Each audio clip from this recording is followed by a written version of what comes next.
Shalom. Mari bersama kita membuka Alkitab kita di dalam kitab Yesaya pasal 48. Yesaya pasal 48 ayat yang ke-17 mulai. Beginilah firman Tuhan penebusmu, yang Maha Kuasa Allah Israel. Akulah Tuhan Allahmu, yang mengajar engkau tentang apa yang memberi faedah, yang menuntun engkau di jalan yang harus kau tempuh. Sekiranya engkau memperhatikan perintah-perintahku, maka damai sejahteramu akan seperti sungai yang tidak pernah kering, dan kebahagiaanmu akan terus melimpah, seperti gelombang-gelombang laut yang tidak pernah berhenti. Maka keturunanmu akan seperti pasir, dan anak cucumu seperti kersik banyaknya. Nama mereka tidak akan dilenyapkan atau ditiadakan dari hadapanku. Kita berhenti sampai sini dulu. Dikatakan di sini, beginilah firman Tuhan penebusmu.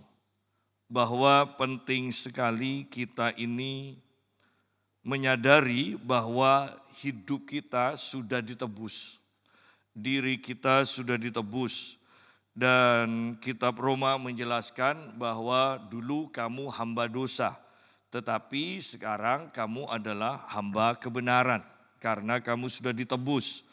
Dan Rasul Petrus mengatakan harganya telah lunas dibayar. Ya. Jadi ingat, hidup kita sudah ditebus, dan kitab 2 Korintus mengatakan bahwa kita ini sudah dibenarkan Allah.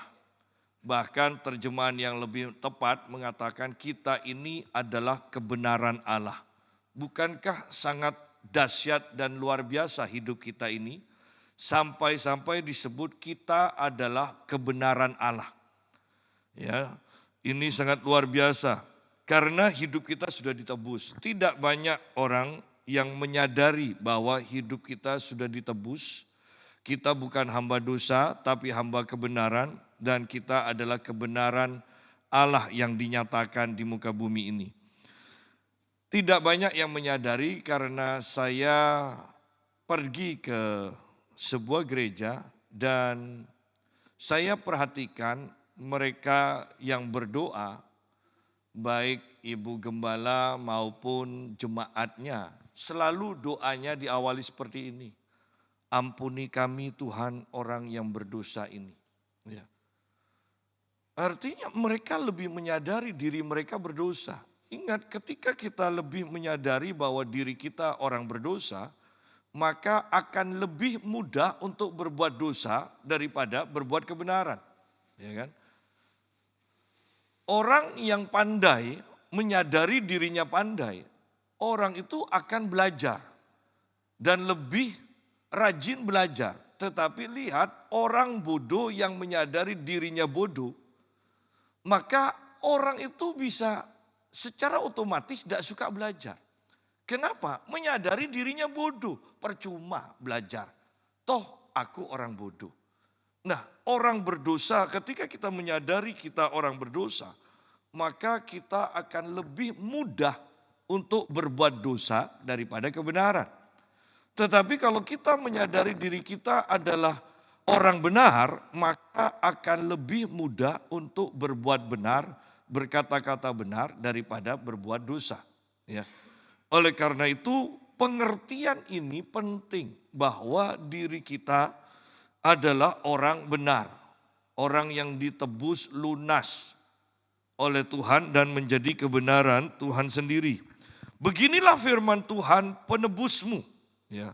Jadi kita sudah ditebus, dan yang menebus adalah yang Maha Kudus Allah Israel. Ya. Sehingga kita tahu bahwa panggilan kita adalah menjadi kudus. Yang menebus kita adalah yang Maha Kudus Allah Israel. Ya, Allah Israel yang Maha Kudus. Sehingga Alkitab mengatakan kepada kita bahwa seperti apa yang kamu sembah, maka kamu akan seperti itu. Kalau kita memang menyembah Allah yang Maha Kudus, maka kita akan terus dikuduskan sampai kita mengalami kesempurnaan. Yang Maha Kudus Allah Israel.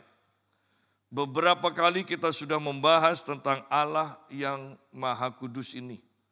Bahwa kekristenan tanpa kekudusan itu akan sama aja dengan agama yang lain. Kekudusan itu sangat penting. Dan yang sangat mengenaskan adalah kekudusan ini sekarang jarang diajarkan di dalam gereja, jarang ditekankan di dalam gereja. Ya.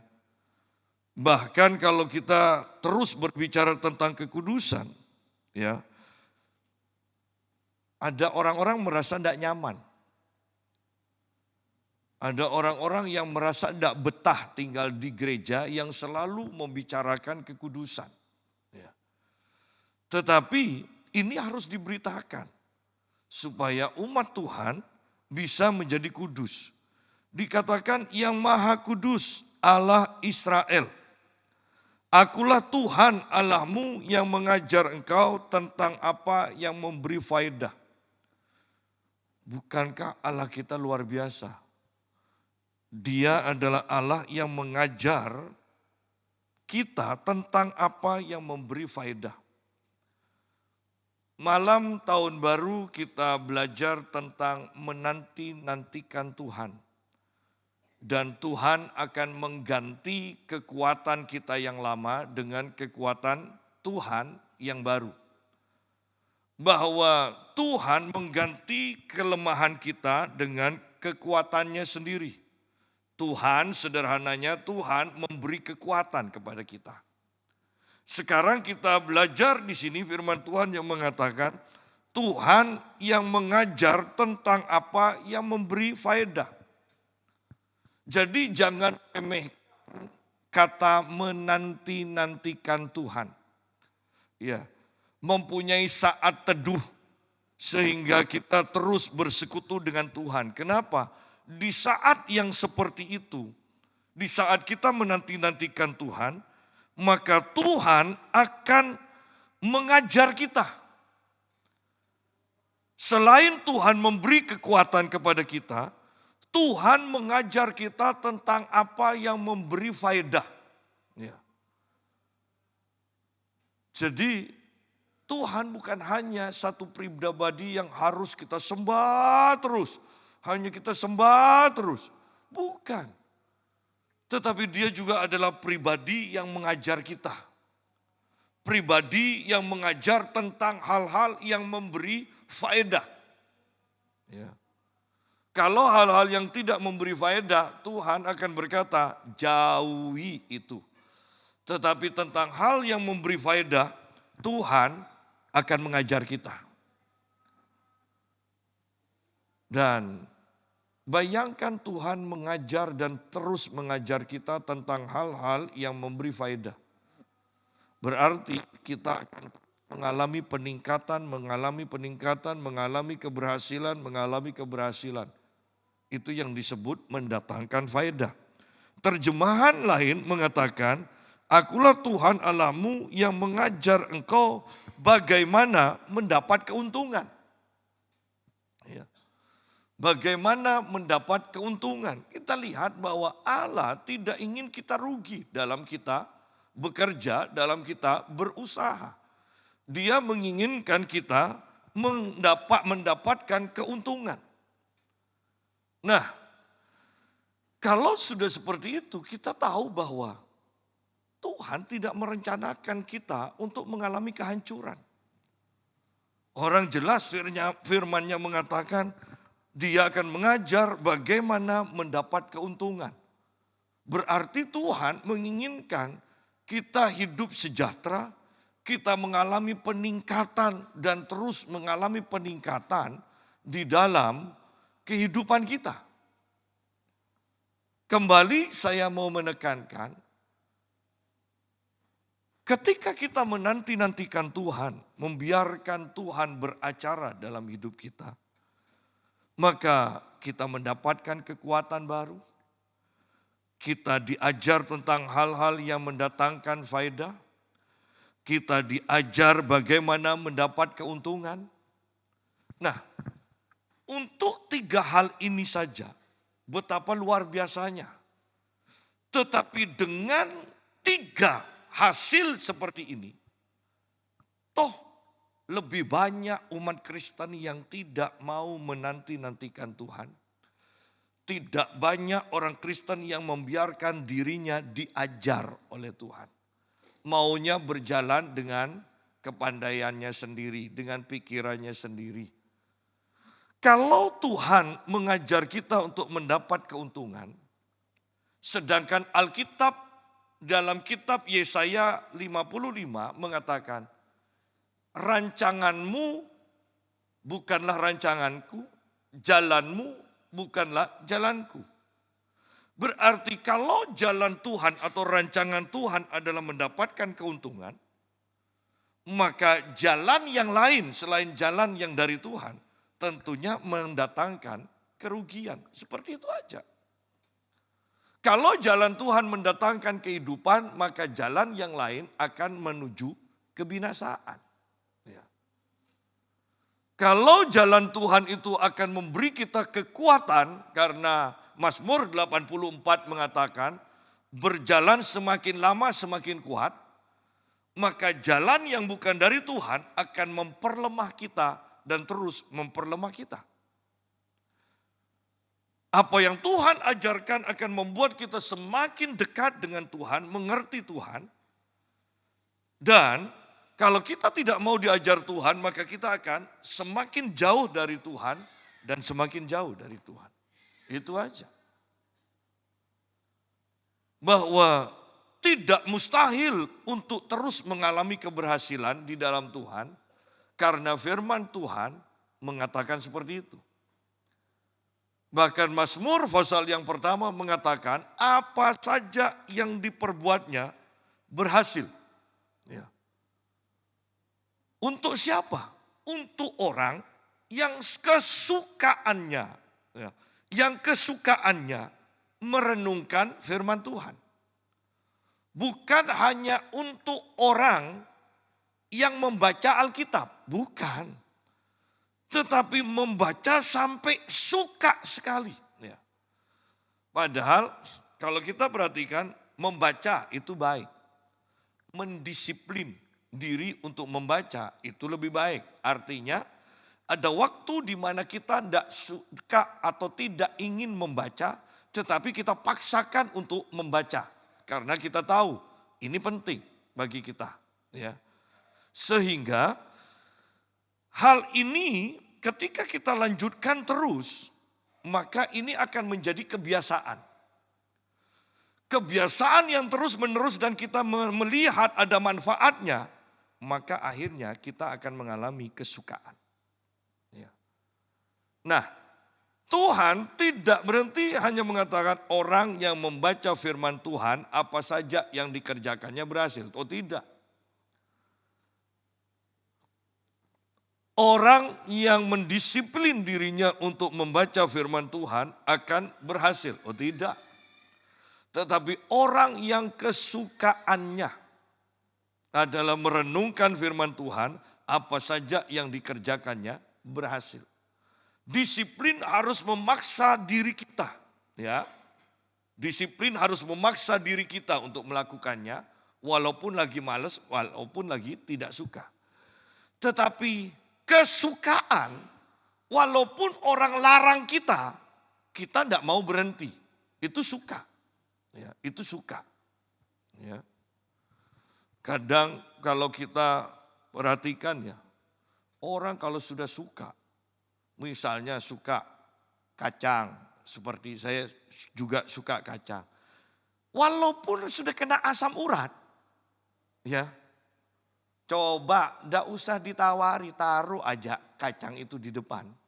Ini tangan bisa gerak sendiri, buka, makan. Walaupun resikonya besok asam urat kambuh, Yang penting sekarang. Ya. Kenapa? Suka.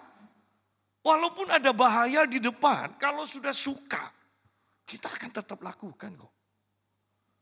Nah, di sini Tuhan tidak sembarang menulis firman-Nya. Dia mengatakan orang yang kesukaannya sampai dalam taraf suka merenungkan firman Tuhan, Tuhan jamin apa saja yang dikerjakan berhasil. Ya. Artinya bahwa banyak janji-janji Tuhan tentang keberhasilan, walaupun disertai syarat, sayangnya kita tidak mau mengikuti apa yang Tuhan perintahkan. Padahal kalau kita perhatikan di dalam kitab Yosua, selalu dikatakan apa saja yang dijanjikan Tuhan, semuanya ditepati.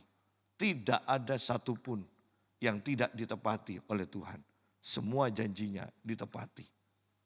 Itu sangat luar biasa. Nah, sekarang kita belajar kembali firman Tuhan ini. Kita memasuki tahun yang sukar. Bagi saya menyebutnya tahun badai. Ya, tahun badai. Tahun yang penuh, yang akan dipenuhi dengan bencana alam susul menyusul. Tahun yang dipenuhi peperangan. Tahun yang penuh dengan kesalahpahaman. Tahun di mana ekonomi keuangan juga akan semakin sukar. Sehingga sungguh-sungguh kita harus mengandalkan Tuhan. Karena Tuhan yang menciptakan langit dan bumi, tentunya juga Tuhan yang berkuasa atas semesta alam ini, Dia lebih daripada mampu untuk menolong kita. Kita harus mengandalkan Tuhan. Yakinlah bahwa tidak ada yang bisa kita andalkan selain Tuhan mulai sekarang. Karena kita sudah bahas bahkan teruna pun, artinya orang muda yang diasumsikan tidak pernah capek, itu pun bisa jatuh. Itu pun bisa mengalami kelelahan. Ya, tetapi orang yang menanti-nantikan Tuhan dikatakan, mereka akan mengganti kelemahannya dengan kekuatan Tuhan yang baru. Ya. Nah, beginilah firman Tuhan penebusmu yang maha kuasa Allah Israel. Akulah Tuhan Allahmu yang mengajar engkau tentang apa yang memberi faedah. Dan kemudian mengajar tentang apa atau mengajar bagaimana mendapat keuntungan. Yang menuntun engkau di jalan yang harus kau tempuh. Menuntun engkau di jalan yang harus kau tempuh. Bahwa ketika kita menyadari ayat ini, bukankah kita menyadari bahwa Tuhan ingin kita itu dekat dengan Dia? Memimpin bisa ada jarak. Ya, Tuhan di depan, kita di belakang. Tetapi di sini menuntun, kata menuntun ini kan berarti dekat sekali kan? Berjalan bersama. Tuhan menginginkan kedekatan dengan kita. Tuhan menginginkan kita dekat dengan Tuhan. Jangan jauh, jangan terlalu jauh. Dekat dengan Tuhan. Karena Tuhan menuntun engkau di jalan yang harus kau tempuh. Berarti banyak jalan, kalau disuruh milih, ada 5 jalan aja. Bukankah kita bisa bingung? Dan kalau kita melihat misalnya 5 jalan. Dan kita melihat, oh yang ini kok banyak kerikilnya, sempit. Yang ini kok lebih lebar. Dan oh ini lebar dan jalannya bagus lagi. Nah, kan tentunya kalau kita sudah melihat seperti itu, kita akan memilih yang lebar, yang bagus. Pasti. Bahkan kalau kita pun tahu bahwa jaraknya lebih jauh, kita akan tetap akan milih yang bagus. Tetapi ingat juga Alkitab berkata, ada jalan yang dikira lurus tetapi ujungnya menuju kebinasaan. Nah, siapa sih yang tahu ujung? Kecuali Tuhan, Alfa dan Omega. Yang mengetahui akhir dari awal, ya kan? Itu alfa omega yang mengetahui hasil akhir dari awal. Sedangkan kita kan tidak tahu, kita hanya tahu awalnya pokoknya dijalani, puji Tuhan kalau berhasil, puji Tuhan kalau untung, tetapi kalau enggak ya namanya orang kan. Nah, orang manusia hanya tahu awalnya aja. Tuhan tahu sampai akhir. Ya. Sehingga kalau di sini dikatakan yang menuntun engkau di jalan yang harus kau tempuh. Harus, kenapa? Dari berbagai jalan ini, ujungnya itu hasilnya beda. Dan ujung yang mendatangkan keuntungan, itu yang Tuhan akan bawa kita. Ya. Sehingga di sini dikatakan yang menuntun engkau di jalan yang harus kau tempuh. Harus, kalau tidak engkau binasa. Kalau tidak engkau akan rugi. Engkau tidak akan mendapatkan faedah. Ya. Betapa luar biasanya. Nah, untuk mengalami semua ini, bisa diajar Tuhan, saya mau katakan. Kata diajar, pasti berhubungan dengan waktu yang tidak sebentar. Saya tanpa bosan mau menekankan ini. Bahwa mungkin banyak orang yang mengatakan sia-sialah untuk apa duduk di hadapan Tuhan 1 jam, 2 jam. Kan lebih baik mulai cuci piring apa supaya tidak keburu nanti ke kantor, tidak terlambat. Sidang jemaat, waktu yang kebanyakan orang sebut sia-sia mungkin lebih kelihatan hasilnya kalau kita gunakan untuk mengerjakan yang lain. Tetapi ingat, waktu ini bersama dengan Tuhan yang kelihatannya hanya pasif, itu bisa melingkupi semua kegiatan kita sepanjang hari itu. Bahwa berhasil atau tidaknya kita hari itu ditentukan oleh waktu yang mungkin setengah jam, 1 jam bersama Tuhan. Hasilnya sudah ditentukan dari awal, ingat ya. Hasilnya sudah ditentukan dari persekutuan itu. Ya. Banyak orang yang meremehkan persekutuan dengan Tuhan. Padahal kita mau berhasil mau gagal ditentukan apakah kita bersekutu dengan Tuhan atau tidak. Ya. Nah, kembali kepada pembahasan kita ayat 18. Sekiranya, nah ini. Sekiranya engkau memperhatikan perintah-perintahku, maka damai sejahteramu akan seperti sungai yang tidak pernah kering. Ya. Damai sejahteramu akan seperti sungai yang tidak pernah kering. Berarti selalu ada damai sejahtera. Bahkan dikatakan dan kebahagiaanmu akan terus berlimpah seperti gelombang-gelombang laut yang tidak pernah berhenti. Bahwa Tuhan menekankan kita harus memperhatikan perintah-perintahnya. Yakobus yang terkenal dengan iman tanpa perbuatan adalah mati.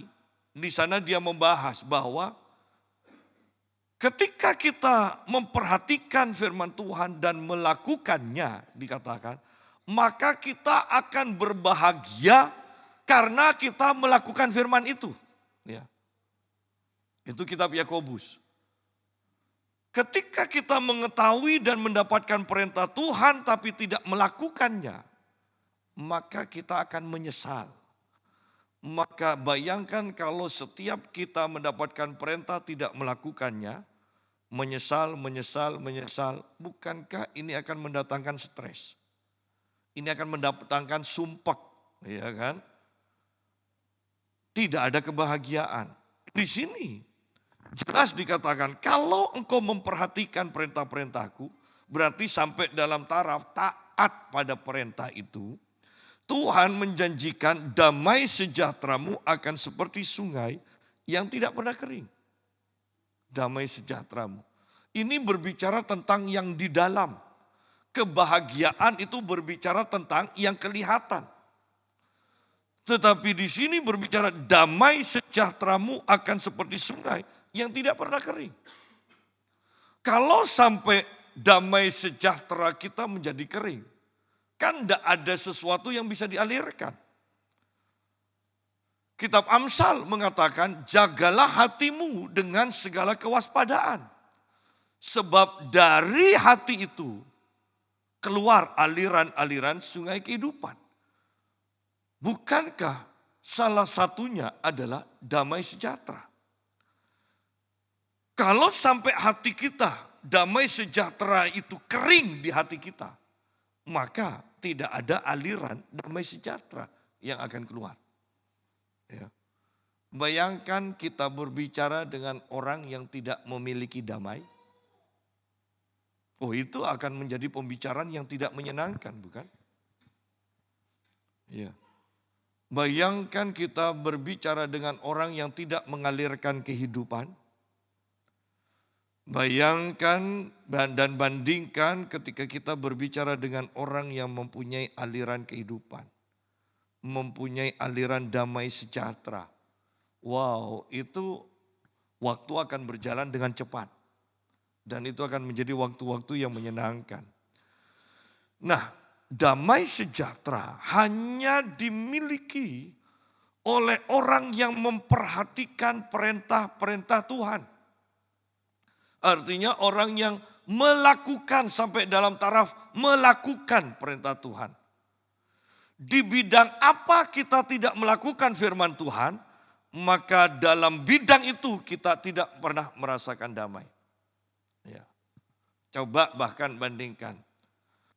Ketika kita sudah berdoa, kemudian kita mendengarkan firman Tuhan tentang doa, tentang manfaatnya, kita mungkin tanpa sadar akan senyum sendiri dan mengatakan benar, puji Tuhan. Tapi ketika kita tidak melakukan doa, kemudian mendengarkan firman tentang doa, hati kita ini akan mengatakan nyindir. Pasti ini memang sengaja untuk diriku. Nah, bukannya damai, tetapi marah. Ya, dalam bidang apapun. Ketika firman disampaikan, Anda yang menjadi pelaku firman di bidang itu, ketika firman itu disampaikan, Anda akan berbahagia mendengarkan firman itu. Tetapi kalau Anda belum melakukan dan bahkan tidak melakukannya, Anda mendengar firman itu, Anda akan marah. Ya, ini nyindir. Nah, ya, itu sudah hukum. Yang namanya hukum pasti terjadi seperti itu. Ya, nah, kemudian dan kebahagiaanmu akan terus berlimpah seperti gelombang-gelombang laut yang tidak pernah berhenti. Bahagia seperti gelombang laut. Satu belum selesai sudah menyusul lagi kebahagiaan yang lain. Satu belum selesai dinikmati sudah ada lagi, ya. Bayangkan kita minta ampun karena kebanyakan berkat. Ya kan? Bayangkan kita minta ampun karena kebanyakan berkat. Seperti yang saya pernah ceritakan, pernah saksikan, bahwa ketika kami masih kekurangan, kami ngontrak di belakang KPKN, untuk beli semangka aja itu butuh kerja keras. Ya kan? Artinya pokoknya harus ada uang lebih. Dan kemudian ketika kita sudah berhasil membeli semangka karena tidak punya kulkas, ya, itu semangka beli harus habis. Berarti kan sudah sampai enek kan? Kemudian istri saya ketemu dengan saudara iparnya dan mengatakan, saya baru pulang dari Mojokerto, saya bawa semangka, mau apa enggak? Ya masa mau nolak? Oh mau, selesai mau, bawa pulang. Baru pintu ditutup, ini sudah lihat semangka ini mau dimakan bagaimana? Ada tetangga ketok pintu, ini loh saya ada semangka, mau enggak? Nah, kemudian selesai itu doanya, Tuhan jangan semangka lagi. Loh, pernah Anda berdoa supaya jangan diberkati lagi? Ya. Nah, ketika kita memperhatikan perintah Tuhan, kebahagiaan kita akan sampai dalam taraf seperti ini loh. Susul menyusul. Satu belum selesai sudah ada lagi. Satu belum selesai sudah ada lagi. Ya. Bukan hanya soal makanan, dalam berbagai bidang. Tuhan janjikan. Sayangnya, kembali saya mau tekankan. Sayangnya, banyak orang yang tidak mau memperhatikan perintah-perintah Tuhan. Ya, banyak orang yang mau berjalan dengan kemauan sendiri. Dengan kepintarannya sendiri.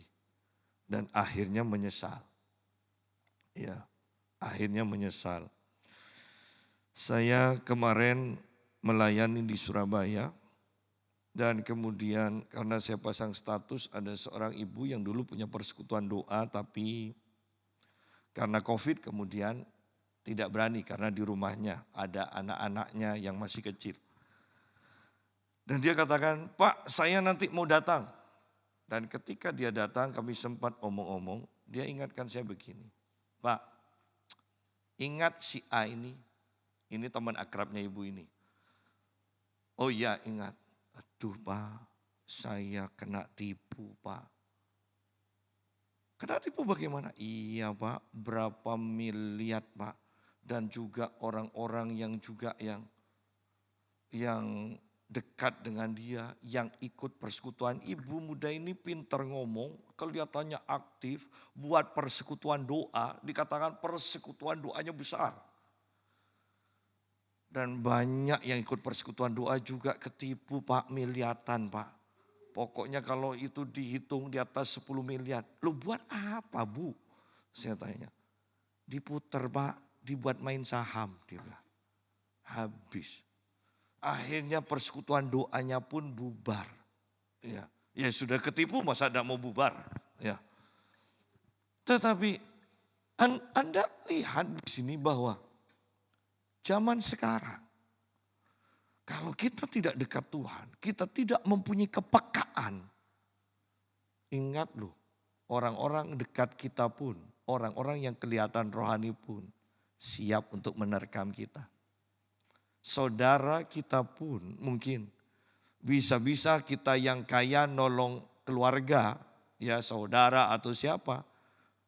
Tiba-tiba kita kekurangan uang cash dan kita jatuh bangkrut.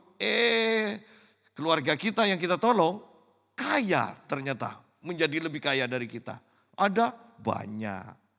Nah, untuk kasus-kasus yang seperti ini saya mau katakan bahwa hanya ketika kita dekat dengan Tuhan dan kita sudah terbiasa untuk mengikuti taat kepada jalan-jalan Tuhan sekalipun kita tidak mengerti, maka ketika kita membedakan Tuhan berikan kesan yang tidak baik kepada orang mungkin yang akan minta tolong segala macam, ya karena mau kerjasama dengan kita. Pikiran kita mungkin mengatakan orang ini baik, bisa dipercaya. Tapi hati ini mengatakan jangan. Nah kalau kita tidak terbiasa untuk mengikuti pimpinan Tuhan di hati ini, kita tidak akan mentaati dalam hal seperti itu. Dan kita akan menuju kehancuran. Tetapi kalau sebelum kejadian itu kita sudah terbiasa untuk mengikuti perintah Tuhan, maka untuk kejadian itu pun kita akan ikut perintah Tuhan dan kita akan selamat. Ya, hati-hati, ini zaman di mana Anda sungguh-sungguh harus sedikit-sedikit tanya Tuhan. Sedikit-sedikit tanya Tuhan. Jangan gampang ambil keputusan. Bahkan orang sakit pun kalau Anda mau pergi ke dokter tidak tanya Tuhan. Anda bisa mendapatkan dokter yang dari awal sekolah memang nyontek terus. Kan banyak kan yang seperti itu kan. Pokok kalau kita kan enggak tahu, iya kalau teman kita, kalau kita punya teman SD, SMP tuh rankingnya 35 ya dari 40 siswa. SMA kemudian tiba-tiba kita ketemu lagi jadi dokter. Anda berani periksa ke teman kita yang kita tahu bodoh itu sekarang jadi dokter. Ini Indonesia, apapun bisa terjadi, iya kan? Tidak mungkin berani. Kita kalau mau periksa ke dokter kenalan kita, Kita harus tahu SD, SMP, SMA, oh memang pandai. Memang ranking terus. Sekarang jadi dokter, oh berarti memang dokter. Ya. Nah, bukankah banyak dokter yang seperti ini yang saya ceritakan? Kalau kita mau ke dokter, tanya Tuhan dulu. Dokter yang mana? Oh salah, Anda salah pilih dokter, habis kita. Ya, habis. Saya mendengar cerita dari siapa, pergi ke dokter di Indonesia ini. Banyak penyakit ini, dokter yang lain mengatakan penyakit ini. Dibawa ke Malaysia, oh dokternya katakan, oh tidak masalah, hanya dikasih sangobion, sembuh. Anda bisa bayangkan begini, bahwa uang sudah ratusan juta, mungkin miliar kan? Dibawa ke dokter yang tepat, hanya sangobion. Ya, sidang jemaat. Bahwa artinya untuk hal-hal sehari-hari kita pun, zaman seperti sekarang, jangan lupa tanya Tuhan. Tuhan tidak mungkin mengatakan pada kita, dasar cerewet, bikin repot aja, hanya masalah seperti ini aja, datang kepadaku, kok tidak diselesaikan sendiri? Tuhan tidak mungkin seperti itu. Justru Tuhan itu senang kalau sedikit-sedikit kita tanya ke Dia. Karena Tuhan kita, tanda kutip, tidak ada kerjaan. Sampai-sampai rambut kita dihitung terus sama Tuhan. Ya kan, berarti itu kan tidak ada kerjaan kan? Kurang kerjaan lah, bukan tidak ada kerjaan. Kurang kerjaan, kurang banyak. Ya. Jangan sungkan untuk sedikit-sedikit datang ke Tuhan. Sedikit-sedikit tanya ke Tuhan. Ya. Nah, ayat yang ke-19. Kalau kita memperhatikan perintah-perintahnya dikatakan, maka keturunanmu akan seperti pasir. KB ini tidak sesuai berarti. Iya kan? KB tidak sesuai. Dan kalau Anda baca dari awal memang tidak ada yang mandul, tidak ada yang keguguran, tidak ada yang mandul, tidak ada keguguran. Ya. Jadi rencana Tuhan adalah ketika kita mentaati Tuhan, kita pasti ada penerus. Kita pasti ada penerus. Oleh karena itu saya suka kalau memberkati orang yang akan menikah, ketika banyak hamba Tuhan menyampaikan firman tentang kasih, ya, kasih rumah tangga harus dibangun dengan kasih, harus kasih. Ya, kalau sudah doa berkat firman yang saya sampaikan selalu dari kitab Kejadian, ya, bahwa Tuhan memberkati dan mereka melahirkan keturunan. Ya, bahwa firman itu penting. Mereka memberkati dan mereka melahirkan keturunan. Jangan melahirkan keturunan terlebih dahulu baru diberkati. Ya, ingat kalau Anda perhatikan di dalam kitab Kejadian urutannya jelas. Diberkati dulu, hamil dan melahirkan. Jangan melahirkan dulu baru atau hamil dulu baru diberkati. Ya. Nah, firman itu penting. Dan saya menyadari bahwa sesuai dengan firman Tuhan bahkan yang tidak ada pun bisa menjadi ada. Firman yang tepat itu akan mendatangkan kebahagiaan. Maka keturunanmu akan seperti pasir, banyak. Ya, banyak. Tidak ada yang mandul, tidak ada yang keguguran.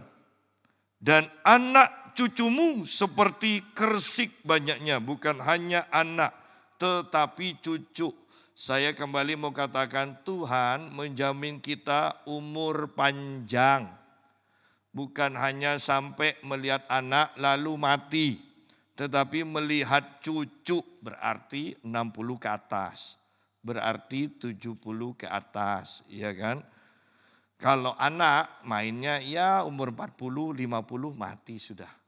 Tetapi bersyukur di sini dikatakan bahwa anak cucumu seperti kersik banyaknya.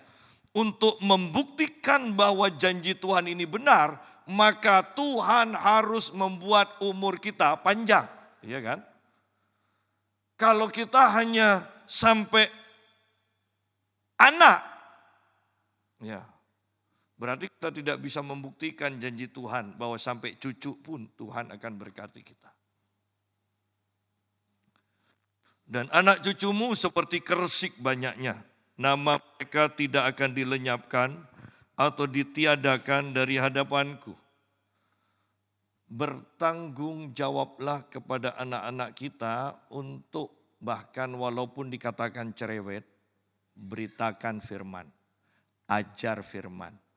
Warisan iman lebih penting daripada warisan harta, daripada warisan pendidikan, titel segala macam. Ada istilah orang mengatakan warisan pendidikan itu lebih penting daripada warisan harta. Oh iya, iya benar.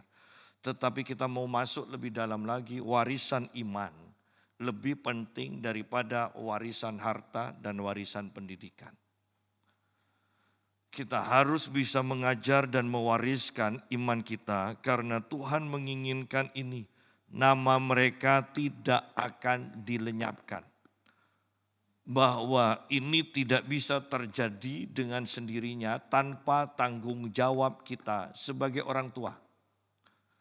Keinginan Tuhan adalah seluruh keturunan kita adalah tetap ada di hadapan Tuhan, di hadirat Tuhan. Bagaimana caranya? Yaitu dengan kita mengajarkan, menurunkan iman kita kepada keturunan kita. Ya. Nah, ayat 20 dikatakan keluarlah dari Babel, larilah dari Kasdim, beritahukanlah dengan suara sorak-sorai dan kabarkanlah hal ini. Siarkanlah itu sampai ke ujung bumi, katakanlah Tuhan telah menebus Yakub hambanya. Mereka tidak menderita haus ketika Tuhan memimpin mereka melalui tempat-tempat yang tandus. Ia mengeluarkan air dari gunung batu bagi mereka. Ia membelah gunung batu, maka memancarlah air. Keluarlah dari Babel, larilah dari Kasdim. Ingat, awal pembacaan kita adalah Allah yang Maha Kudus. Allah yang menebus kita dari hamba dosa menjadi hamba kebenaran. Dan ini harus kita jaga. Saya selalu katakan jagalah pergaulan kita. Karena pergaulan yang buruk akan merusakkan kebiasaan yang baik. Di sini kembali diulang, keluarlah dari Babel, keluarlah dari Kasdim. Kenapa? Kalau engkau tetap ada di sana, engkau akan menjadi seperti orang-orang Babel. Ya, engkau akan hidup cemar kembali. Engkau harus menjaga lingkunganmu, engkau harus menjaga pergaulanmu, dan tetap jagalah kekudusan Tuhan di dalam hidup kita.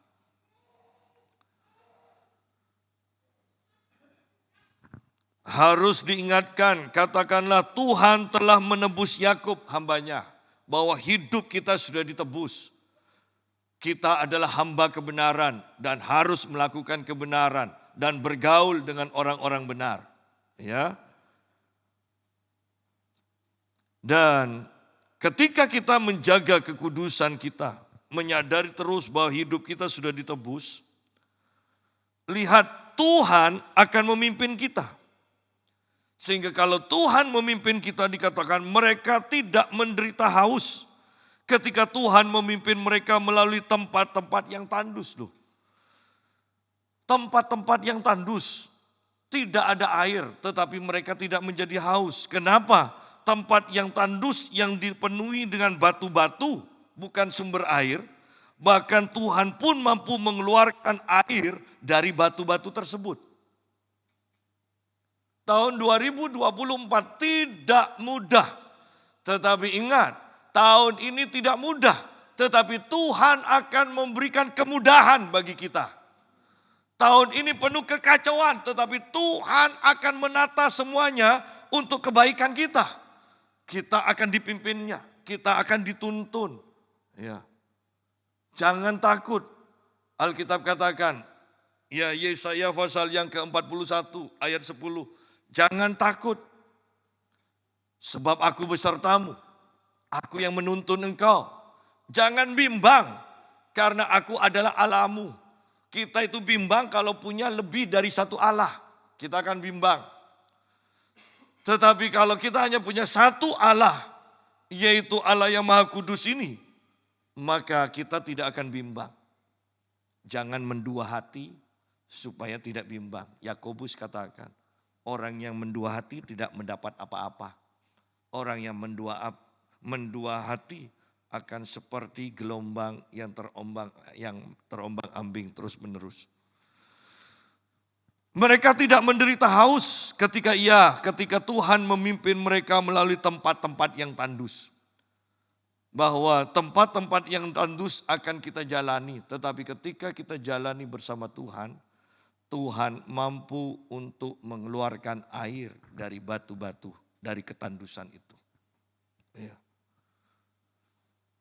Mazmur 23, Tuhan adalah gembala yang baik. Dikatakan, sekalipun aku berjalan sekalipun aku berjalan melewati lembah kekelaman. Terjemahan yang tepat mengatakan lembah bayang-bayang maut. Aku tidak takut bahaya, sebab Tuhan besertaku. Bahwa tahun ini yang semua orang sepakat ini kesukaran. Tetapi pastikan bahwa Tuhan bersama kita, maka keadaan kita akan aman. Ya. Pastikan Tuhan beserta kita. Pastikan bahwa Tuhan menuntun kita. Ia mengeluarkan air, Tuhan mengeluarkan air dari gunung batu bagi mereka. Bahkan Tuhan membelah gunung batu, maka memancarlah air. Ya, dari kekeringan menjadi tempat yang penuh dengan air. Wow, itu luar biasa. Ya. Dan peringatan terakhir ayat 22. Tidak ada damai sejahtera bagi orang-orang fasik, firman Tuhan. Padahal damai sejahtera ini dijanjikan seperti sungai yang tidak pernah kering. Tetapi bagi orang fasik, orang yang mengetahui firman Tuhan, tetapi tidak melakukannya. Hanya tahu tapi tidak melakukannya. Firman Tuhan katakan tidak ada damai sejahtera bagi orang-orang fasik.